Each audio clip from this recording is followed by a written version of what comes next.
warahmatullahi wabarakatuh. Bismillah walhamdulillah wassalatu wassalamu ala rasulillah wa ala alihi wa sahbihi wa mawalah. Ashhadu an la ilaha illallah wahdahu la syarika lah wa ashhadu anna sayyidana Muhammadan abduhu wa rasuluh la nabiyya ba'dah. Siyadatul habaib asy-syurafa wa sa'adatul ulama'il fudala wa jami'il hadirin al-ahibba'il a'izza rahimakumullah.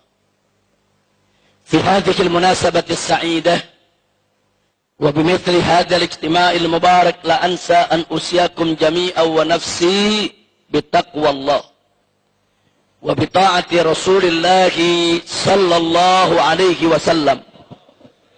فنسأل الله سبحانه وتعالى أن يهدينا إلى صراطه المستقيم ويجعلنا من المتقين ويدخلنا جنته جنة النعيم بحق سيد المرسلين والحمد لله رب العالمين. تقبل الله منا ومنكم فتقبل يا كريم. Kepada para alim ulama, para kiai, para habaib yang sama kita cintai dan sama kita muliakan.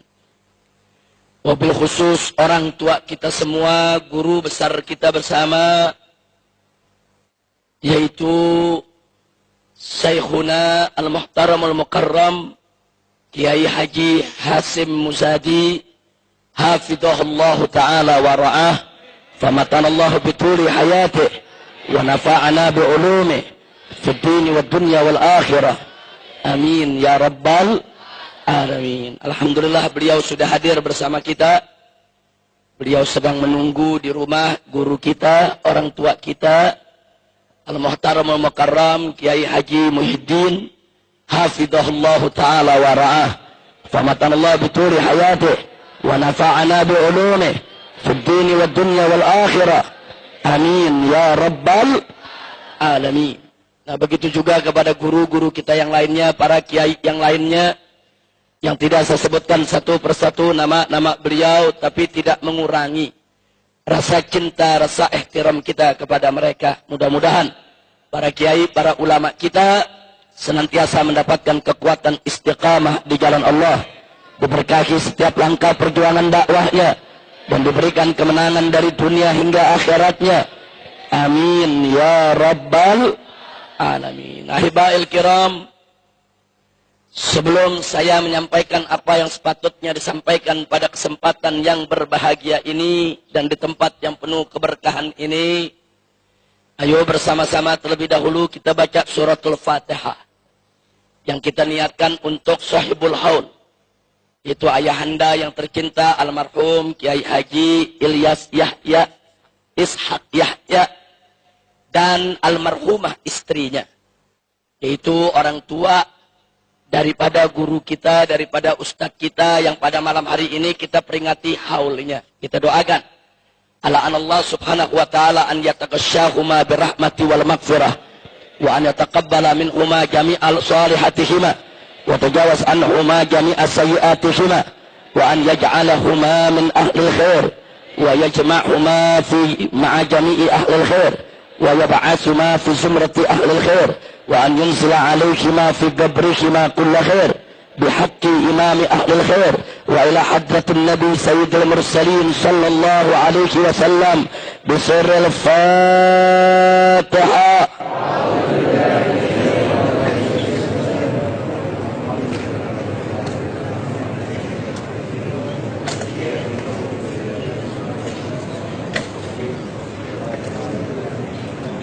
Taqabbalallahu minna wa minkum fataqabbal ya karim. Ahibail kiram, satu kehormatan bagi saya dan satu kebahagiaan tersendiri. Pada malam hari ini saya bisa berkumpul dengan keluarga besar Nahdlatul Ulama. Nahdlatul Ulama merupakan rumah besar Ahlus Sunnah wal Jamaah. Ahlus Sunnah wal Jamaah adalah as-sawadul a'zam, merupakan kelompok mayoritas daripada umat Nabi Muhammad sallallahu alaihi wasallam. Harapan kita ke depan dan seterusnya sampai hari kiamat nanti sekalipun, semoga Nahdlatul Ulama tetap menjadi rumah besar Ahlus Sunnah wal Jamaah. Nah, yang ingin saya sampaikan pada kesempatan malam hari ini, tanpa mengurangi rasa kebersamaan kita, keinginan kita untuk membangun persatuan, tapi perlu saya berikan indar, perlu saya berikan warning kepada segenap Ahlus Sunnah wal Jamaah, bahwa kalau Ahlus Sunnah wal Jamaah tidak merapatkan barisan, tidak menyatukan potensi sebagai mayoritas muslimin yang ada di Indonesia ini, maka saya ingin ingatkan untuk diri saya dan segenap saudara-saudara Ahlus Sunnah wal Jamaah, bahwa saat ini Ahlus Sunnah ala khatarin azim, berada pada posisi yang sangat kritis dan berbahaya. Apalagi di sekitar kita sekarang ini muncul kelompok-kelompok yang memang begitu mudah menyesatkan sesama muslim, mengkafirkan sesama muslim, dan Ahlus Sunnah pun tidak luput daripada takfir mereka, saudara. Dan satu hal yang perlu diwaspadai, bahwa akidah Asy'ariyah sebagai akidah inti daripada Ahlus Sunnah wal Jamaah di samping Al-Maturidiyah, saudara, ini merupakan akidah mayoritas umat Islam di Indonesia. Tapi menariknya, belakangan ini mulai muncul buku-buku yang dicetak secara bebas, dijual secara merajalela, hampir ada di setiap toko buku, yang isinya secara eksplisit terang-terangan menyatakan bahwa Al-Asy'ari sesat menyesatkan. Kalau buku-buku ini beredar di Arab Saudi, saya nggak kaget. Kalau buku-buku semacam ini beredar bukan di negerinya Asy'ari, saya tidak kaget. Buku ini diketak, terbit, diperjualbelikan, disebarluaskan di depan mata jutaan kaum Asy'ariyah, saudara. Ada apa? Jawabnya cuma satu di antara dua. Imma yang menerbitkannya nekat, atau mungkin gila, saudara. Sudah nggak peduli dengan yang mayoritas. Udah nggak ada takutnya, saudara. Atau mungkin yang kedua, mereka sudah merasa kuat, ya. Mereka sudah merasa pengaruh, mereka sudah mencakar di seluruh pelosok negeri ini.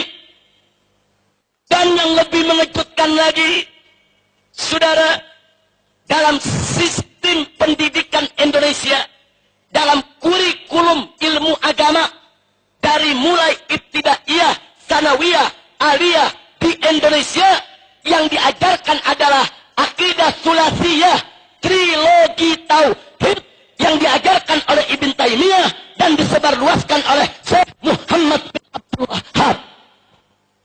Kemana akidah Asy'ariyah? Kemana akidah Ahlus Sunnah wal Jamaah? Kok bisa trilogi tauhid, saudara, akidah sulasiyah itu masuk dalam kurikulum pendidikan Islam di seluruh Indonesia, digunakan bukunya? Inna lillahi wa inna ilaihi raji'un.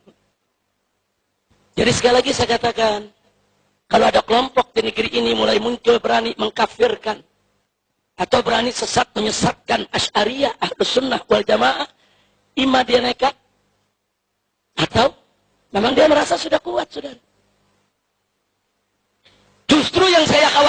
kedua, bukan yang pertama, saudara. Mungkin mereka merasa sudah kuat. Kuat finansialnya, kuat pemodalannya, kuat daripada pendanaannya, kuat backing daripada sejumlah negara-negara Timur Tengah, dan kuat daripada backup pejabat-pejabat yang ada di Republik ini, saudara. Dan ini nggak boleh dibiarkan.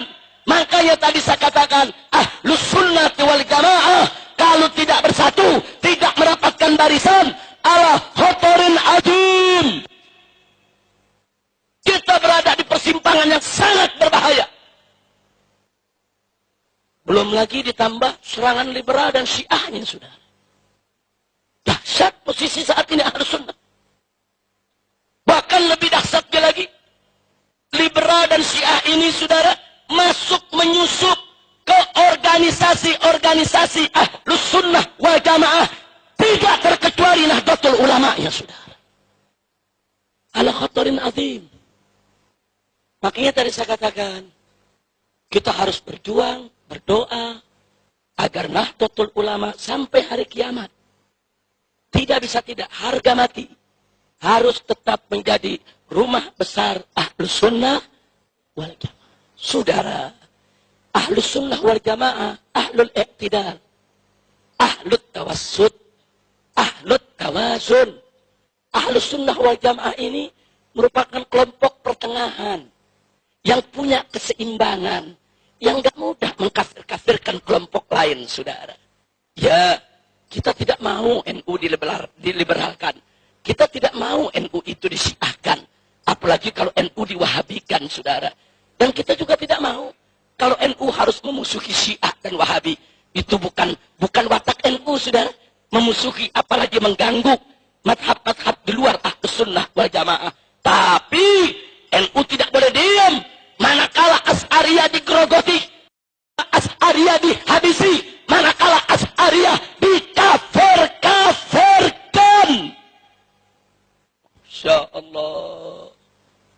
Karena itu, saudara, pada kesempatan malam hari ini ingin saya ingatkan, selama Ahlus Sunnah wal Jamaah menjadi mayoritas di Republik ini, insya Allah NKRI akan tetap bersatu, saudara. Maaf, kita harus jujur mengakui, bersatunya NKRI bukan karena Pancasila atau UUD 45, tapi bersatunya NKRI adalah karena Ahlus Sunnah wal Jamaah yang menjadi mayoritas penduduk Indonesia dari Sabang sampai ke Merauke, saudara. Kalau Pancasila tidak dijaga oleh Aswaja, kalau UUD 45 tidak dijaga oleh Ahlus Sunnah, dari kemarin sudah hilang, tidak lagi menjadi dasar negara kita, saudara. Kalau Ahlus Sunnah tidak menjadi mayoritas, saudara, yang ada di Republik Indonesia ini, mungkin dari kemarin Indonesia sudah berkeping-keping menjadi negara-negara kecil, porak-poranda. Lalu kenapa dari Sabang sampai ke Merauke, dari Aceh sampai ke Irian sana, ada 300 suku bangsa lebih, saudara.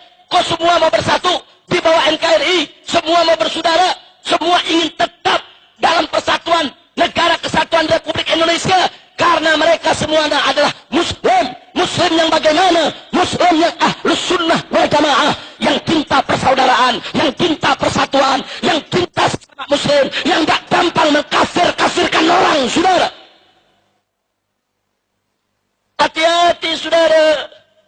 Ini persoalan takfir bainal muslimin, amrun azim wa khatir. Allah sudah ingatkan dalam surat An-Nisa ayat 94.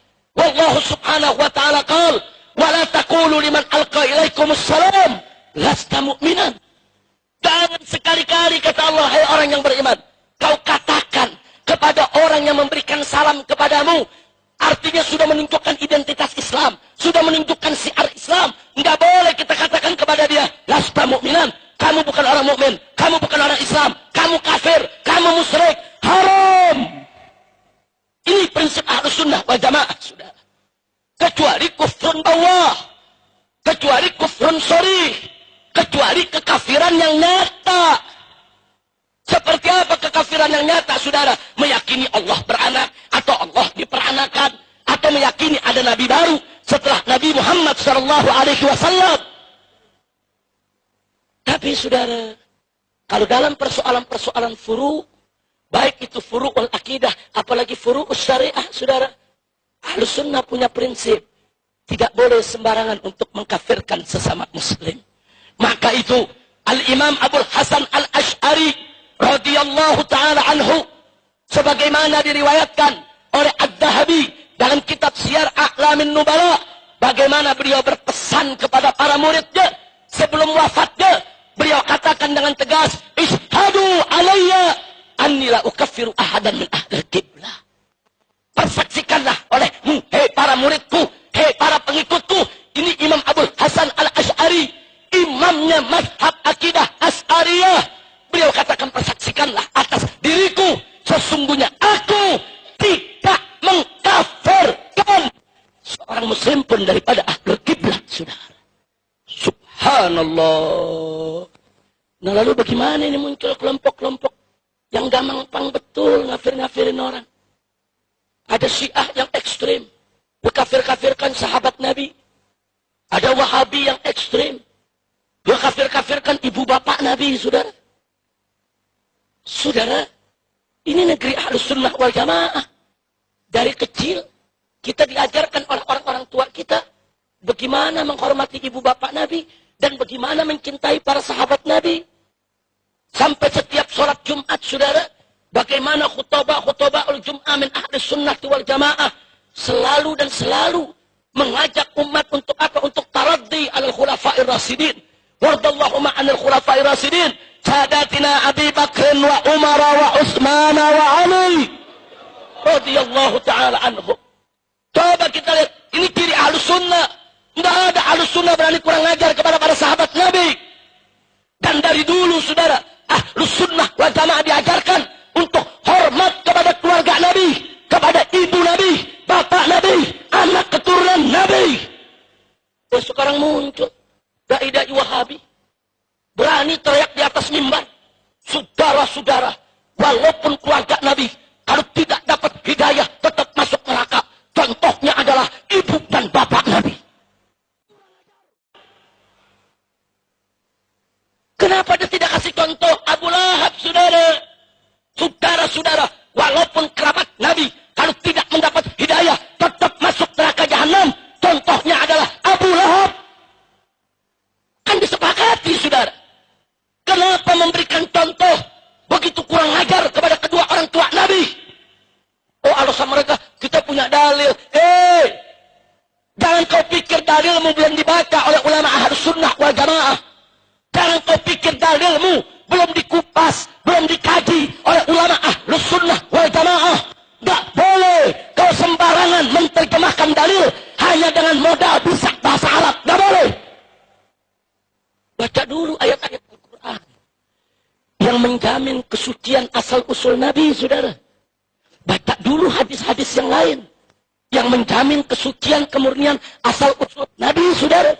Jadi kalau hadis yang kau pahami dengan pahammu bertentangan dengan ayat-ayat dan hadis-hadis lain yang menjamin kesucian asal-usul Nabi, wajib kau takwilkan supaya tidak bertentangan dengan Al-Quran dan hadis yang lebih kuat. Bukan seenaknya menurut ini, saudara. Jenggot baru selembar, bikin celana kekurangan bahan, pakai nyala-nyalain Asy'ariyah, nyala-nyalain Ahlus Sunnah. Kutu onta. Maka itu saya mau tanya dulu nih, warga NU nih semua, saya mau tanya nih, siap bersatu tidak? Jawab yang kompak, siap bersatu tidak? Siap berjuang tidak? Siap bela Islam tidak? Takbir. Shallu ala Nabi. Saudara, selama Ahlus Sunnah wal Jamaah menjadi mayoritas di Indonesia, nggak usah khawatir. Madhab-madhab yang lain bisa hidup dengan tenang. Jangankan madhab yang lain, orang kafir pun hidup tenang, saudara. Karena Ahlus Sunnah wal Jamaah, saudara, nggak ada diajarkan untuk mengganggu orang lain. Kalau Ahlus Sunnah tetap menjadi mayoritas di Republik ini, saudara, nggak ada Ahlus Sunnah yang mengganggu Syiah, yang mengganggu Wahabi. Syiah dari dulu udah ada di negeri kita. Wahabi dari dulu udah ada di negeri kita. Enggak, Ahlus Sunnah nggak ganggu. Selama mereka tidak mengganggu Ahlus Sunnah, ya ikhwan. Tapi hati-hati. Kalau besok bukan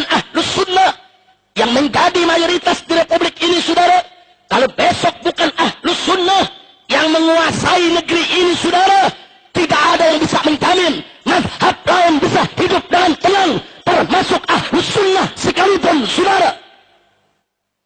Lihat apa yang terjadi di Syria. Bagaimana kelompok-kelompok ekstrem Syiah dan kelompok-kelompok ekstrem Wahabi bertempur, saling bunuh. Dan Ahlus Sunnah wal Jamaah jadi korbannya, saudara. Almarhum wal maghfurullah Syahid Profesor Dr. Muhammad Said Ramadan Al-Buti, saudara. Siapa beliau? Ulama Asy'ari, ulama Syafi'i. Umur sudah 85 tahun, saudara. Begitu melihat bangsanya, rakyatnya, anak negerinya bertempur, sedih, dia nangis, dia nasihati pemerintah, jangan bunuh rakyat. Dia nasihati rakyat, jangan berontak kepada pemerintah. Kedua belah pihak dinasihati, saudara. Diminta duduk bermusyawarah. Sebagaimana adat istiadat daripada Ahlus Sunnah wal Jamaah yang selalu menjunjung tinggi musyawarah. Tapi apa yang terjadi, saudara? Menjadi korban fitnah. Yang kelompok Syiah menuduh dia anti Syiah. Yang kelompok Wahabi menuduh dia bela Syiah, saudara. Akhirnya dibom majelisnya, dibunuh. Saat sedang mengajar tafsir Al-Quran. Biadab. Coba lihat, saudara. Makanya tadi saya katakan, kalau besok bukan Ahlus Sunnah lagi yang jadi mayoritas di negeri ini, siapa yang jamin? Siapa yang jamin Anda tidak ditindas, saudara? Sekarang aja belum berkuasa, udah berani mengkafir-kafirkan kita. Sekarang belum berkuasa, udah berani bicara di TV, di atas mimbar. Kita disesat-sesatkan, dikafir-kafirkan. Belum berkuasa saja, sudah seenaknya menghina-hina kita. Apalagi berkuasa, saudara. Nah, saya bicara begini, bukan saya memprovokasi Anda untuk memerangi Syiah atau memerangi Wahabi. Bukan. Tapi saya memotivasi Anda untuk memperkuat diri. Untuk merapatkan barisan. Untuk menguatkan benteng kita. Ahlus Sunnah wal Jamaah, saudara. Kalau benteng kita kuat, barisan kita kuat, mau Syiah, mau Wahabi, saudara, mau kelompok-kelompok lain, tidak bisa untuk memporak-porandakan persatuan kita. Tapi kalau besok mereka yang menjadi mayoritas, hati-hati. Lihat yang terjadi di Syria. Lihat yang terjadi di Irak, saudara. Lihat yang terjadi di Yaman saat ini, saudara. Yang jadi korban Ahlus Sunnah wal Jamaah. Ma'had Ahlus Sunnah dibom. Rubat-rubat Ahlus Sunnah dibom. Saat ini 4.000 pelajar Ahlus Sunnah wal Jamaah yang selama ini sedang tekun belajar di Yaman. Madhab Syafi'i yang mereka pelajari, Asy'ari yang mereka pelajari. Begitu Yaman diobok-obok, diporak-poranda, bubar, pulang semua ke negerinya, saudara. Siapa yang terlibat? Yang terlibat Syiah yang ekstrem, Wahabi yang ekstrem, saudara. Ini ekstremitas, saudara, berbahaya. Mau di kalangan Syiah ke, mau di kalangan Wahabi ke, kalau sudah ekstrem, sangat-sangat membahayakan persatuan Islam. Maka itu, saudara, sekali lagi sebelum saya akhiri, kehadiran saya di sini bukan untuk memprovokasi Anda semua atau memprovokasi saudara-saudara saya dari kalangan NU atau dari kalangan seluruh Ahlus Sunnah wal Jamaah agar memusuhi Syiah, memusuhi Wahabi, membantai, membunuh mereka. Bukan itu, saudara. Tapi saya memotivasi Anda untuk memperkuat diri. Memperkuat diri. Satu informasi yang saya mau sampaikan kepada Anda, saudara. Anda tahu sejak tahun 80-an, Kedutaan Besar Arab Saudi membagi-bagikan ribuan beasiswa kepada santri-santri Indonesia, santri-santri pesantren untuk belajar di Arab Saudi sana. Saya termasuk salah satu yang mendapatkan beasiswa. Saya belajar di King's Road University. Saya selesaikan program S1 saya di sana, saudara. Saya lihat dengan mata kepala saya. Saya dengar dengan telinga saya, saudara. Berapa banyak? Tidak kurang dari 75-80% pelajar Indonesia yang belajar di Arab Saudi, di universitas-universitas pemerintah Saudi, berubah menjadi Wahabi. Kalau sekedar berubah menjadi Wahabi, saya masih nggak kaget, saya masih nggak khawatir. Kalau Wahabi buat dirinya, tapi begitu mereka pulang berapa banyak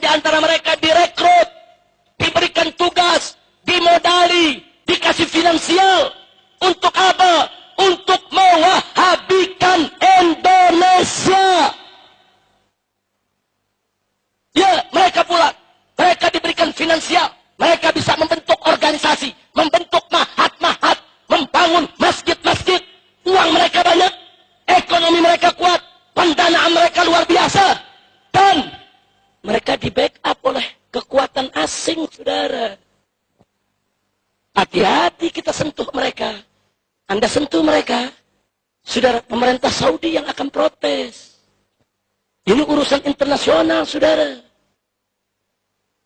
Dan pada tahun yang sama, setelah revolusi terjadi di Iran, Iran pun melalui kedutaan besarnya membagi-bagikan ribuan beasiswa kepada santri-santri pesantren di Indonesia, saudara. Ya, kita bersyukur, kita berterima kasih kepada Saudi, kepada Iran yang telah memberikan kesempatan kepada santri kita untuk belajar di jenjang pendidikan yang lebih tinggi. Tapi kita prihatin, manakala yang di Saudi diwahabikan, yang di Iran disiahkan. 99% pelajar Indonesia yang belajar di Iran jadi Syiah, saudara. Baik, kalau Syiah buat diri mereka, saya nggak kaget. Itu hak pribadi mereka, saudara. Tapi begitu mereka pulang, mereka mendapat misi untuk mensyiahkan Indonesia. Mereka dibiayai, mereka dimodali, mereka mendapatkan pendanaan. Masya Allah. Singkat cerita, ini sudah berlangsung dari awal 80-an. Sekarang kita sudah 2015. Anak-anak kita yang belajar di sana udah banyak pulang, pada jadi doktor, saudara.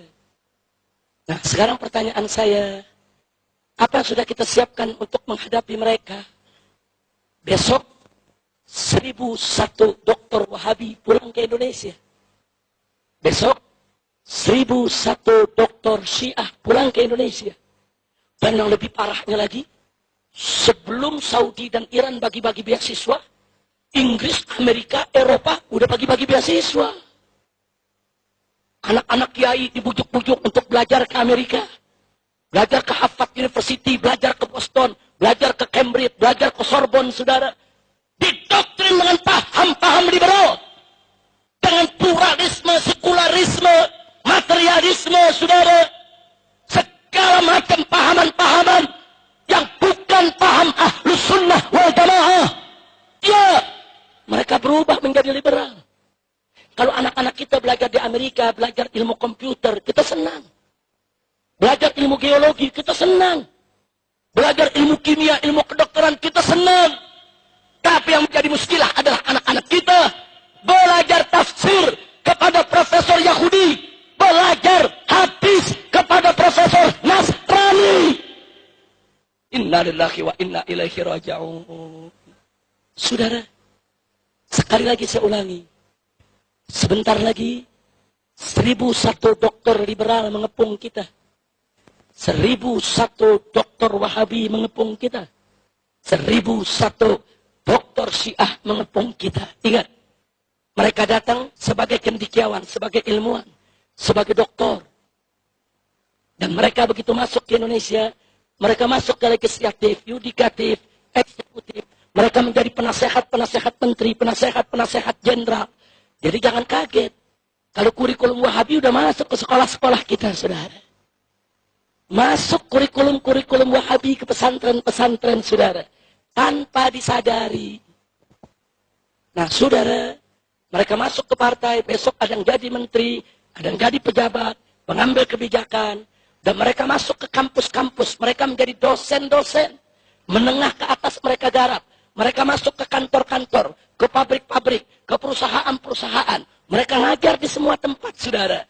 Pertanyaan saya, apa yang sudah kita siapkan untuk mereka? Nggak mungkin dong kita ngadepi mereka dengan pentungan. Nggak mungkin dong kita ngadepi mereka dengan otot. Nggak mungkin dong kita menghadapi mereka dengan bakar-bakaran. Nggak mungkin dong kita menghadapi mereka dengan main bunuh, saudara. Al-hujjah bil-hujjah, al-ilm bil-ilm. Ilmu mesti dilawan dengan ilmu. Argumentasi lawan dengan argumentasi. Kalau mereka menantang kita dengan ilmu dan argumentasi, saudara, wajib kita hadapi mereka dengan hal yang sama. Kalau mereka nantang kita dengan otot, nggak berani, saudara. Kalau mereka nantang dengan otot, NU tenang saja, Laskar FPI yang ngadepin. Selesai, saudara. Banser istirahat dulu. Karena dulu tahun 65, Banser yang paling capek perang lawan PKI, saudara. Jadi gantian. Nah sekarang biar FPI yang gebuk liberal. Yang gebuk aliran-aliran sesat. Setuju? Setuju? Kalau mereka nantang pakai otot. Nah kalau mereka nantang pakai ilmu, pakai argumentasi. Nah, karena itu saudara, itulah tadi saya katakan. Nggak bisa kita hadapi mereka dengan pentungan, dengan bakar, main bunuh. Nggak bisa. Hujjah bil hujjah, an ilm bil ilm. Lawan ilmu dengan ilmu. Kita bangun peradaban dialog, saudara. Kita bangun, ayo peradaban. Bagaimana saling kita bertukar argumentasi. Nah, selama Ahlus Sunnah menjadi mayoritas di negeri ini, insya Allah peradaban dialog akan terbangun, saudara. Selama Ahlus Sunnah menjadi mayoritas di Republik ini, insya Allah, saudara, Ahlus Sunnah selalu siap untuk menghadapi mereka dengan dialog. Tapi kalau besok mereka yang punya kuasa, saudara, hati-hati. Sekarang mereka nggak berani main otot dengan kita, karena masih dikit. Tapi kalau besok udah banyak, saudara, hati-hati kalau kita tidak siap. Nah, sekali lagi saya sampaikan ini, bukan untuk memprovokasi Anda, untuk mengganggu Wahabi, mengganggu Syiah. Enggak, bukan itu tujuan saya. Tapi tujuan saya adalah, saudara, bagaimana memotivasi Ahlus Sunnah untuk mempersiapkan diri. Mau dialog dengan mereka juga perlu persiapan. Mau dialog dengan mereka juga perlu ilmu. Mau dialog dengan mereka juga perlu argumentasi. Ada anak muda, saking semangatnya jadi aswaja, ngomong sama saya, Habib, besok saya mau berdebat sama Wahabi. Wah, ilmu nggak ada. Besok dia berdebat, minggu depan dia jadi Wahabi. Nah, kok bisa begitu? Nah, goblok. Nah, orang goblok mau berdebat, dari mana pintunya? Betul? Betul? Ada orang semangat cinta kepada Sayyidina Abu Bakar dan Sayyidina Umar radhiyallahu, mau berdebat sama Syiah. Syiah ekstrem, dia mau hadapin. Dia berdebat sama Syiah. Minggu depan dia yang caci maki Abu Bakar Umar. Nah, kok bisa terjadi? Goblok. Begitu jujur saya tanya, orang goblok kalau berdebat, saudara, bahaya tidak? Bahaya tidak? Orang yang nggak punya ilmu bukan berdebat, belajar. Fas'alu ahla dzikri in kuntum la ta'lamun. Tanya kepada ulama. Tanya, Pak Kiai, ini saya dengar ada majelis mencaci maki Abu Bakar Umar. Memang Abu Bakar Umar itu betul bersalah? Tanya ke Kiai. Nanti Kiai yang jelasin. Kiai yang kasih tahu duduk perkaranya, saudara. Jangan belum punya ilmu, sok berdebat. Ya, kadal kebon. Nah, maka itu sebelum saya haikiri, saudara, saya mau tanya semuanya, Ahlus Sunnah wal Jamaah ini siap bersatu tidak? Siap bersatu tidak? Siap menuntut ilmu tidak? Siap merapatkan barisan tidak? Siap meningkatkan kualitas tidak? Takbir! Sallu ala Nabi. Selama Ahlus Sunnah wal Jamaah menjadi mayoritas di Republik ini, insya Allah Syiah bisa kita kendalikan, Wahabi tetap bisa kita kendalikan, tetap bisa kita nasihati. Syiah, awas, lu jangan langgar rambu-rambu, gue gebuk lu. Wahabi, awas, gue nggak ganggu lu. Tapi ini negeri Asy'ari, lu langgar batas, gue gebuk lu. Nah, kita bisa ngomong begitu kalau kita kuat, betul, betul. Ini nggak kuat, nggak punya pasukan, mau ngomong, Syiah, lu macam-macam gue gebuk, dicekek lo. Orang bisa ngomong begitu kalau dia udah punya kekuatan, betul? Punya kemampuan, betul? Nah, baik, saya mau tanya semua di sini, siap jaga Islam? Siap jaga Aswaja? Siap jaga NU? Takbir! Kalau ada pihak-pihak yang ingin meliberalkan NU, siap lawan tidak? Siap lawan tidak? Kalau ada pihak-pihak yang ingin mensiahkan NU, siap lawan tidak? Siap lawan tidak? Kalau ada pihak-pihak ingin mewahabikan NU, siap lawan tidak? Siap jaga NU? Takbir! Sallu ala Nabi. Nah, tapi jangan mentang-mentang saya ceramah begini, keluar dari sini cari mana Syiah, gue mau gebukin. Mana Wahabi gua mau gebugin ya, awas lo. Bukan itu tujuan keramat kita, bukan itu, nggak boleh. Ahlus Sunnah mesti menunjukkan sikap baiknya terhadap semua madhab yang ada. Setuju? Setuju? Karena para ulama salaf kita dulu mengajarkan begitu, saudara. Saling menghormat. Coba lihat ulama-ulama salaf kita. Walaupun mereka berdebat keras dengan Mu'tazilah, tapi nggak ada mereka yang mengkafirkan Mu'tazilah. Walaupun berdebat keras dengan Qadariyah, Jabariyah, Murji'ah, tapi nggak ada mengkafirkan Qadariyah, Jabariyah, Murji'ah. Walaupun berdebat keras dengan Khawarij, Nawasib, Rawafid, kalangan Rafidah, saudara, tapi nggak ada ulama-ulama kita mengkafirkan mereka. Berdebat keras boleh, kita katakan mereka salah jalan silakan, tapi mengkafir-kafirkan jaga dulu. Kalau kita tahu mereka salah jalan, itu kan saudara kita, tunjuki dong ke jalan yang benar, bukan digebukin. Kira-kira jelas tidak? Jelas tidak? Maka itu sekali lagi, siap jaga kedamaian, siap membangun peradaban dialog, takbir. Nah akhirnya saudara, saya memberikan indar juga, cuman hati-hati. Ini Wahabi kadang-kadang kelewatan. Dia bikin jebakan. Kalau dia berdebat kalah, kita dibilang Syiah. Begitu tuh saudara tuh. Jadi ini Wahabi saudara bikin buku yang menyesatkan Asy'ari. Saya lawan. Begitu saya lawan habis, saya nggak terima Asy'ari disesatkan. Kurang ajar. Anak pitik mau ngafir-ngafirin Asy'ari. Iya. Cacing pasir. Kita nggak terima. Kita lawan. Begitu kita lawan, mereka bikin di web mereka, awas Habib Rizik Syiah. Bro, pala lu bomenyan. Insyaallah, makanya itu hati-hati. Ini propaganda Wahabi nih. Pokoknya ntar kalau ada kiai-kiai yang anti Wahabi, langsung tuh, awas, awas, itu Kiai Muhyiddin Syiah. Awas, begitu saudara, awas, Ustadz Fauzan Syiah. Kenapa? Mereka nggak bisa lawan dengan argumentasi. Dan jahatnya Wahabi, saudara. Kalau sudah mulai Habib cerita, saudara, tentang Sayyidina Ali, Siti Fatimah, Sayyidina Hasan, Sayyidina Husain, langsung dituding. Wahabi. Langsung dituding Wahabi. Ini Syiah.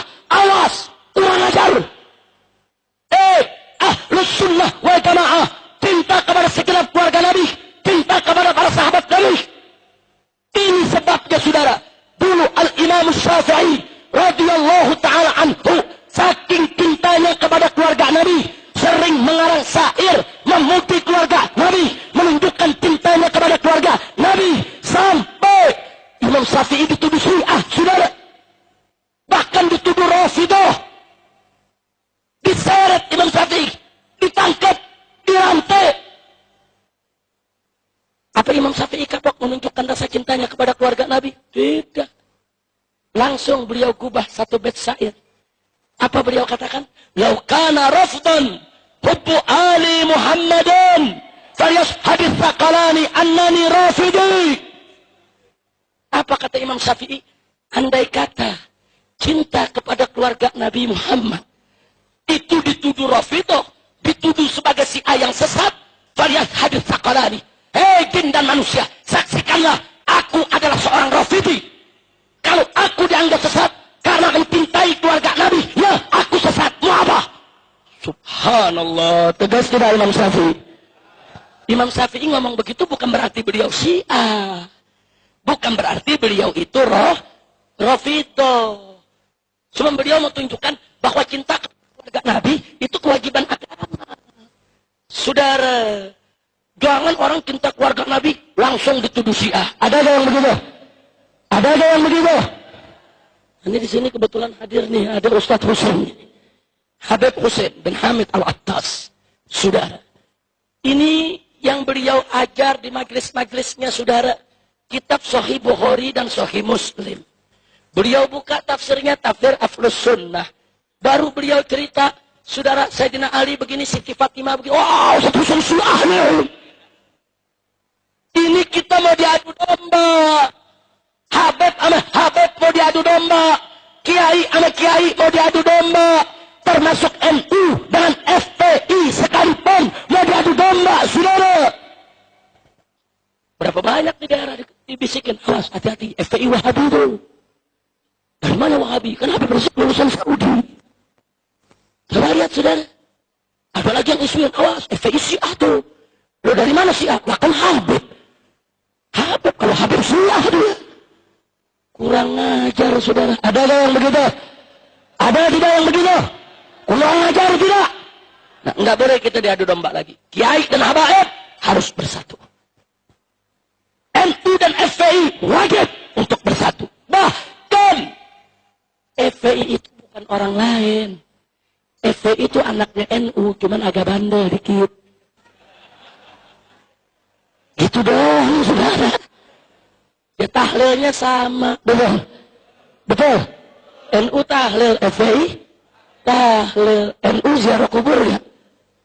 FPI paling doyan. Nah, apa bedanya? Cuman bedanya satu. Kalau ada tempat maksiat, NU ini kan banyak orang tua yang ngurus dada. Ya Allah, kapan tutupnya? Allah gabulin doanya. Saudara, Allah gabulin doanya, Allah gerakin FPI yang ngebakar. Begitu doang bedanya. Yang ngedoain NU, yang ngerubuk FPI kan bagus. Bagus tidak? Nama kita sama tanya nih, ini kata terakhir sebelum saya akhiri. Siap bersatu tidak? Mau diadu domba tidak? Jangan mau diadu domba. Nih sekarang nih depan saya hadir TV Rasil. Ini termasuk yang difitnah juga nih. Awas, radio Syiah. Wah. Awas, TV Rasil, TV Syiah. Wah. Pala bau cigong. Udah sekarang saya mau tanya semua, siap bersatu tidak? Kalau ada fitnah tuduhan begitu, tanya langsung tabayyun. Betul? Betul? In ja'akum fasikun binaba'in, fatabayyanu, tanya dong. Ini media-media Wahabi di internet langsung ditulis, awas, Habib Rizik itu Syiah. Orang tanya, apa buktinya Habib Rizik itu Syiah? Karena Habib Rizik pernah 7 hari ke Iran. Wartawan tanya, Habib Rizik bagaimana? Anda betul 7 hari dulu ke Iran? Saya jawab betul. Nah ini berarti Anda Syiah dong. Saya balikin, dulu saya 7 tahun di Saudi, kenapa nggak bilang bahwa Wahabi? Yang 7 hari dibilang Syiah, yang 7 tahun lo nggak ngomong, betul? Betul? Oh ada lagi, tapi ini Habib Rizik ada fotonya. Kebetulan ada acara Muktamar Internasional, saya berfoto dengan ulama-ulama dunia, termasuk ulama-ulama Syiah. Kita foto nih. Wow, Habib Rizik Syiah. Buktinya foto sama orang Syiah. Wartawan tanya lagi, bagaimana Habib? Oh begitu. Saya juga punya foto sama pendeta. Kenapa saya nggak dibilang Kristen? Bahkan saya bilang, saya pernah jalan-jalan sama anak istri ke kebun binatang, foto sama monyet. Beritain aja Habib Rizik monyet. Betul? Dasar Wahabi goblok. Udah cukup dah, jangan diterusin, kesian ke Hasim, udah malam nih. Udah gitu ada Ustaz Husain nih. Nah, mudah-mudahan alhamdulillah di sini ada Ustaz Husain bin Hamid yang hadir bersama kita. Beliau saudara saya, kawan saya. Beliau termasuk yang menjadi korban fitnah. Cuman bedanya nih Ustaz Husain difitnah diem aja di rumah. Kalau saya difitnah nyeruduk sudah. Siapa yang fitnah gue seruduk. Oh Wahabi fitnah, wah seruduk Wahabi. Mengapain pusing-pusing? Makanya Habib Husain saya mau ajak nih supaya jadi tukang nyeruduk juga. Amin. Amin. Amin. Lo kok begitu Beb? Ya biar di penjaranya gantian. Kita doain dan Habib Husain panjang umur, sehat walafiat, dan biar kita semua selalu bersatu. Amin. Dan doakan Kiai Haji Hasim Musadi supaya beliau diberikan panjang umur dalam taat dan ibadah, dalam sehat walafiat, dan saya berharap beliau ke depan bisa kembali memimpin Nahdlatul Ulama. Sebab Nahdlatul Ulama kalau tidak dipimpin oleh orang yang betul-betul Ahlus Sunnah wal Jamaah, betul-betul lurus di jalan Allah dan Rasulnya, ke depan Ahlus Sunnah wal Jamaah, saudara, bisa dirampok oleh orang-orang di luar aswaja, bisa disalahgunakan oleh orang-orang di luar aswaja, dan itu nggak boleh terjadi. NU harus tetap menjadi rumah Ahlus Sunnah wal Jamaah. Setuju? Kenapa saya bicara begini? Oh kami berhak saudara, karena NU rumah kami juga. NU rumah kami juga. Kami nggak reda. NU dilibatkan